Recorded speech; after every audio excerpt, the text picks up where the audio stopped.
जहाज के डूबने के बाद उसने सोचा सब खत्म, पर किस्मत ने उसके लिए क्या संभाल कर रखा था वो सोच भी नहीं सकता था। बहुत दिनों की बात है। अरब के एक छोटे से शहर में एक गरीब नौजवान रहता था। उसके सर से माँ बाप का साया उठ चुका था, भाई बहन भी नहीं थे। इस दुनिया में खुद को अकेला महसूस कर रहा था। मेहनत मजदूरी से उसकी गुजर बसर हो जाया करती थी। उस शहर में कोई सनती कारोबार भी नहीं था और ना कोई कल कारखाना। छोटी छोटी दुकानों के अलावा मजदूरी का और कोई जरिया भी नहीं था। छोटे छोटे शहरों से निकलकर लोग बड़े शहरों और दूसरे मुल्कों में जाकर अपनी रोजी रोटी तलाश करते थे। ये नौजवान रोजाना बाजार जाता और मेहनत मजदूरी करके अपना गुजर बसर करता था। कभी ऐसा भी होता कि मजदूरी नहीं मिलती और खाली हाथ घर लौटा था। बहुत तंगदस्ती में उसका वक्त गुजरता था। एक रोज ऐसा हुआ कि उसको कोई काम नहीं मिला। दिन भर काम की तलाश में भटकता रहा। आखिर शाम को खाली हाथ घर लौट आया। दूसरे रोज फिर बाजार गया। इत्तेफाक से उस रोज भी मजदूरी नहीं मिली, जिससे मायूस होकर वो घर लौट आया। घर पर खजूरों के अलावा और कुछ नहीं था, जिससे खाकर उसने पानी पिया और सब्र शुक्र के साथ उसने रात गुजारी। सुबह को वो बहुत फिक्रमंद हुआ कि अगर हमारे काम का यही हाल रहा तो जिंदगी कैसे गुजरेगी। मजबूर होकर उसने यह फैसला किया कि अब कहीं किसी दूसरे शहर में चलकर अपनी रोजी रोटी के लिए कोशिश करना चाहिए। मुमकिन है वहां कोई जरिया निकल आए। दूसरे रोज हस्मे मामूल रोजी की तलाश में फिर बाजार का रुख किया। उस रोज उसे कुछ मजदूरी मिल गई। शाम को घर लौटते हुए अचानक रास्ते में उसकी निगाह एक बटुए पर पड़ी।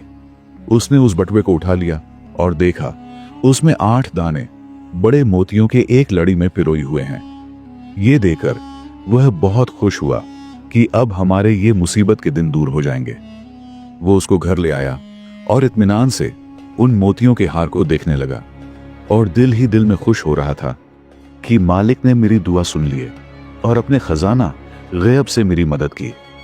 कुछ देर बाद जब उसकी खुशी का गलबा कम हुआ तो उसने ख्याल किया कि मैं कितनी गलत बात सोच रहा हूं, क्योंकि ये बटुआ तो किसी और का है जो रास्ते में गिर गया है। ये तो मेरी चीज नहीं, ये तो किसी की अमानत है। अब मैं इसका अमीन और जिम्मेदार हूं कि इस बटुआ को इसके असल मालिक तक पहुंचा दूं। इस अमानत पर मेरा कुछ हक नहीं। ये उसके दिल की आवाज थे। उसको हिफाजत से संदूक में रखा और रोजाना की तरह सुबह को फिर अपनी मजदूरी की तलाश में बाजार पहुंचा। बाजार में क्या देखता है कि एक जैव बुजुर्ग कुछ लोगों से मुखातिब हैं और एक ऊंची जगह से ऐलान कर रहे हैं कि भाइयों, मैं परदेशी आदमी हूं। मेरा एक बटुआ गिर गया है। अगर किसी को मिला हो तो मुझ तक पहुंचा दे। खुदा उसके बदले में उस वक्त बुजुर्ग का है। भीड़ को चीरता हुआ वो उस बुजुर्ग के पास पहुंचा और अदब से सलाम करते हुए पूछा, बुजुर्गवार, कि आपकी कौन सी चीज गुम हो गई है? बुजुर्ग ने कहा, बेटा, एक बटुआ मेरा खो गया है। उसमें मोतियों का हार है। चूंकि उसमें मोती कम थे, मैं इस शहर में इसी गर्ज से आया कि मुमकिन हो कि उस जैसे मोती यहां मिल जाए। इसी तलाश में बाजारों में दुकानों का चक्कर लगा रहा था। गफलत में बटुआ कहीं गिर गया। कल से उसके लिए मैं परेशान हूं। उस नौजवान ने कहा, आप मेरे साथ चले, शायद मैं आपकी कुछ मदद कर सकूं। बुजुर्ग बहुत खुश हुए और वो उस मजदूर नौजवान के साथ चल दिए। नौजवान ने घर पहुंचकर उन पूछा कि उस बटुआ की क्या पहचान है। उन्होंने पूरी तफसील के साथ बटुआ की पहचान कराई। नौजवान ने मुतमईन होने के बाद वो बटुआ उसी बुजुर्ग के सामने लाकर रख दिया और कहने लगा कि ये बटुआ आपका है। बुजुर्ग ने कहा, हाँ बेटा, यही बटुआ मेरा है। नौजवान ने कहा कि आप अपने मोतियों को गिन लें और इत्मीनान कर लें, मगर मेरा दिल ईमान के जज्बे से भरा हुआ है। मैं आपसे इस मामले में माजरत चाहता हूं। आपसे इनाम नहीं ले सकता, ये रुपए नहीं रख सकता और आपकी दुआओं का ख्वाहिशमंद हूं। नौजवान ये बातें कर रहा था और बुजुर्ग की आंखों से आंसू जारी थे। एक गरीब नौजवान की अमानतदारी और दयानतदारी और खुददारी को देखकर उस जैव बुजुर्ग को हैरत हुई और आखिरकार नौजवान को गले लगा लिया, दुआएं दी और उसके बाद अपनी राह ली। हस्बे मामून नौजवान ने बाजार का रुख किया और अपने काम धंधे में लग गया। कुछ रोज इसी तरह गुजर गए। अपनी ईमानदारी और जिसके हलाल जो उसके मुकद्दर में था उस पर कनात करता रहा। इत्तेफाक से एक पानी का जहाज जो किसी बाहरी मुल्क को जा रहा था, उसको ख्याल हुआ कि क्यों ना इसी जहाज से कहीं चले चलते हैं। मुमकिन है वहां कोई बेहतर सूरत निकल आए और कुदरत हमारा साथ दे दे। चुनाचे वो जहाज के मालिक से मिला और अपनी ख्वाहिश जाहिर की। जहाज मालिक भी बहुत खुदापरस्त था।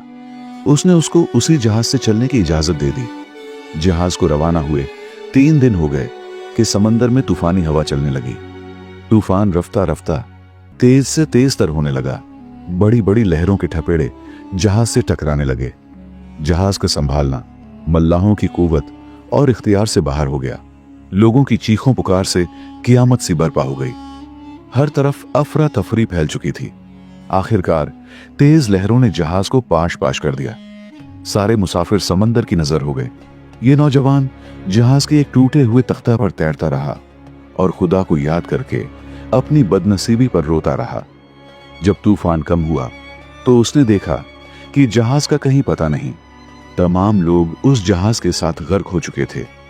उसके दिल में ख्याल आया कि मैं किसी दूसरी मुसीबत और आफत से दोचार होने के लिए जिंदा रह गया हूं।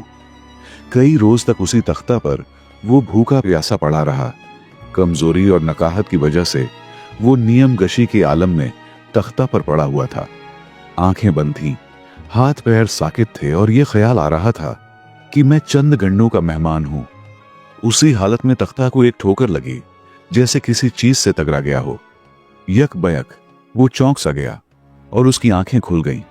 देखता क्या है कि उसका तख्ता एक साहिल के पास आकर रुक गया है। नारियल के दरख्तों के झुंड उसकी आंखों के सामने आ रहे हैं। ये देखकर उसकी खुशी की इंतहा न रही।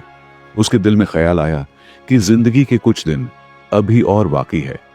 खुशी और मुसर्रत ने उसे एक नई कुव्वत और ताकत अता की। वो फौरन उठकर बैठ गया और अपने चारों तरफ के माहौल का जायजा लेने लगा।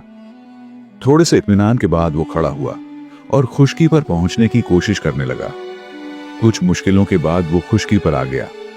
अब वो एक जजीरे पर था, मगर भूख से निढाल था। किसी तरह वो नारियल के दरख्तों के पास पहुंच गया और गिरे हुए नारियल का पानी पी चुका तो उसकी आंखों में ठंडक और रोशनी आ गई और बदन में ताकत का एहसास हुआ। कुछ देर आराम करने के बाद उससे फिक्र हुई कि देखें इस जजीरे में आखिर है क्या। इसी तलाश में वो आगे बढ़ता रहा। तकरीबन 2 कोस आगे जाने के बाद उससे कुछ दूरी पर मस्जिद के मीनार नजर आए। वो खुशी से उछल पड़ा कि इंसानों की बस्ती में आ गया हूं। यहां मुझे कोई अजनबियत न रहेगी। अल्लाह का शुक्र अदा किया और तेज कदमों से आगे बढ़ता गया।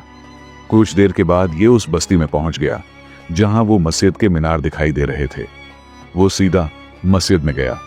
नवाज़े मगरिब का वक्त हो रहा था। वहां कुछ और लोग भी थे। सब लोगों के साथ उसने नमाज अदा की। बाद नमाज वहां के लोगों ने अजनबी शख्स को देकर उसके मुताल्लिक पूछा। उस नौजवान ने अपनी आपीती बयान कर दी। लोगों ने कहा, आप इत्मीनान से यह रहें, आपको कोई भी तकलीफ ना होगी। वो वही रहने लगा। पढ़ा लिखा आदमी था, दीन के इल्म से वाकिफ था, इसलिए बच्चों को तालीम देने पर मुकर्रर कर दिया गया। अपनी इल्मी सलाहियत, मेहनत और ईमानदारी की बिना पर कस्बे वालों में अच्छा मकाम हासिल कर लिया। इसी तरह आराम और सुकून से उसके दिन गुजरने लगे। एक दिन कस्बा वालों ने आपस में मशवरा किया कि क्यों ना अपने सरदार की बेटी से इस नौजवान का निकाह कर दिया जाए, क्योंकि उस लड़की के वालिद जी इल्म और मुत्तकी और परिष्कार थे। उनकी भी यही ख्वाहिश थी कि किसी इल्म वाले और नेक लड़के से उसकी शादी हो जाए तो बेहतर है। लेकिन उनकी जिंदगी ने वफा ना की और वो अल्लाह को प्यारे हो गए। बाद मशवरा इत्फाके राय से लोगों ने उस नौजवान को बुजुर्ग की लड़की के लिए बेहतर समझा और उससे इस बात का जिक्र किया और ख्वाहिश मालूम की कि आपको कहीं ना कहीं शादी तो करने ही है। अगर आप ये रिश्ता कबूल कर लें तो हम लोगों को बहुत मुसरत होगी। लड़की बहुत नेक और तालीम याफ्ता है और हर तरह से आपके लिए मौजूद है। नौजवान ने रिश्ता मंजूर कर लिया और एक रोज सरदार की लड़की से उसका निकाह हो गया। जब लड़के की मुलाकात लड़की से हुई तो अपनी बीवी के गले में पड़े हुए तो उसने सिर्फ इतना जवाब दिया कि इन मोतियों के हार को मैंने पहले भी देखा था। बीवी के इसरार पर उसने सारा किस्सा बयान कर दिया। जब ये बात जजीरे के लोगों को मालूम हुई तो सब लोग उस लड़के के पास आए और कहा कि बेटा, इन मोतियों के हार का किस्सा क्या है।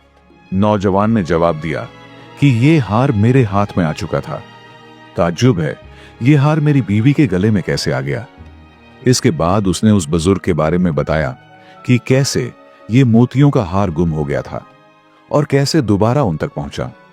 लोगों ने ये दास्तान बड़े गौर से सुनी और डुबडुबाई हुई आंखों से कहा, बेटा, वो बुजुर्ग जो आपसे मिले थे वो आपकी बीवी के वाले थे।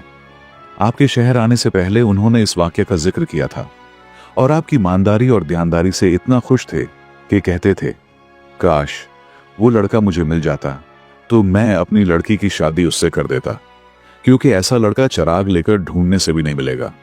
ये उनकी हसरत थी जो साथ चले गई, लेकिन अल्लाह पाक ने उनकी खुश को कबूल कर लिया और अब उनकी तमन्ना पूरी कर दी। अब वो नौजवान सरदार की हैसियत से जिंदगी गुजारने लगा और खुदा का शुक्र अदा करते वो बोला, मालिक, जो करता है बेहतर करता है। अमानतदारी कभी बेकार नहीं जाती। जो नेकी आप किसी के लिए करते हैं वही नेकी एक दिन किसी और रूप में आपके पास लौट आती है। प्यारे दोस्तों, आपको हमारी आज की कहानी कैसी लगी? बराए करम कमेंट्स बॉक्स में अपनी राय का इजहार जरूर करें। आपकी राय हमें मजीद बेहतर कहानियां लाने की तरगीब देती है। और हां, हमारे चैनल दिलकश कहानी को सब्सक्राइब करना ना भूलें। साथ में घंटी का बटन भी दबाएं ताकि आपको ऐसी पुरानी, दिलचस्प और सबक आमोज कहानियां मिलती रहें। चैनल दिलकश कहानी से जुड़े रहें। आप सबका बहुत बहुत शुक्रिया और बहुत सारी मोहब्बतें।